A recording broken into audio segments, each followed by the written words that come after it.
Siliguri eastern bypass সংলগ্ন উত্তর একটিয়াশালে ভারত সরকারের জন ঔষধি প্রকল্পের বর্ষপূর্তি পালিত হলো।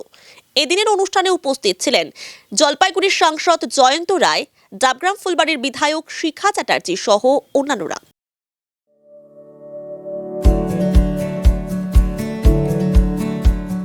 Pamper, not just a hospital, but a mother.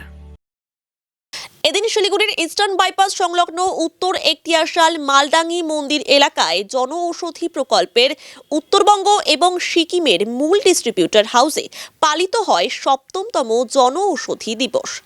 সকাল 10টা নাগাদ শুরু হয় অনুষ্ঠান। বাচ্চাদের জন্য নিউট্রিশন যদি কোনো সাপ্লিমেন্টের দরকার হয় সেটাও এখানে আছে। রোগী যে সমস্ত যাদের প্রোটিন সাপ্লিমেন্টেশনের দরকার তারাও এখানে এই ওষুধ জনৌষধি কেন্দ্রগুলো থেকে পাবে এবং অনেক চিপ দাম। যে দামটা বাজারে ১০০ টাকা সেটা এখানে ২০ টাকা থেকে ৫০ টাকা, ৫০ টাকা থেকে ২০ টাকার মধ্যেই পাবে। অর্থাৎ একদম 50% থেকে 80% কম দামে কিন্তু এখান থেকে এই ওষুধগুলো পাওয়া যাবে। আমাদের জনৌষধি কেন্দ্র অনেকগুলো খুলেছে, সারা ভারতবর্ষে ১৫,০০০ খুলেছে, পশ্চিমবঙ্গেও অনেক জায়গায় খুলেছে। এগুলো সম্বন্ধে অনেক রকম বিভ্রান্তি তৈরি হয়েছে।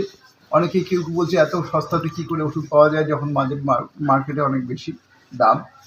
কিন্তু আপনারা নিশ্চিত থাকেন, কারণ এটা WHO সার্টিফাইড থেকে মানে কোম্পানির মাধ্যমেই কিন্তু ওষুধগুলো বাজারে আসে, মানে সাপ্লাই দেওয়া হয়। এবং যে ওষুধগুলো যেখানে প্রক্রিয়া করা হয় সেগুলো NABL অ্যাক্রিডিটেড ল্যাবরেটরিতে কিন্তু তাদের টেস্টিং করা হয় যে কতটা এফিকাসি তার আছে। সুতরাং এদের এফিকাসি নিয়ে কোনো সন্দেহ নেই। আমি চাই মিথ্যা বিভ্রান্তি না করে এই যে গরিব মানুষ যারা প্রত্যেক দিন ওষুধের দরকার, যে সমস্ত মানুষ তার সবাই কিনতেও পারে না, এমনকি মধ্যবিত্ত মানুষও প্রত্যেক দিন যদি ওষুধের দরকার পড়ে তারা কিন্তু দাম দিয়ে অনেক বেশি দাম দিয়ে তারা কিন্তু কিনতে পারে না, তাদেরও অনেকটা সাশ্রয় হয়। এবং আমরা দেখা গেছে যে এখন পর্যন্ত ৩০,০০০ কোটি টাকা আউট অফ পকেট এক্সপেন্ডিচার সেটা কিন্তু কমে গেছে অ্যাকর্ডিং টু মিনিস্ট্রি, যে গভর্নমেন্ট অফ ইন্ডিয়ার যে রিপোর্ট আছে তার সেই অনুযায়ী। তাহলে এত লোকের উপকার হচ্ছে এবং আমি শুনলাম যে ১২৯৫ কোটি টাকা জনপ্রিয় হয়েছে।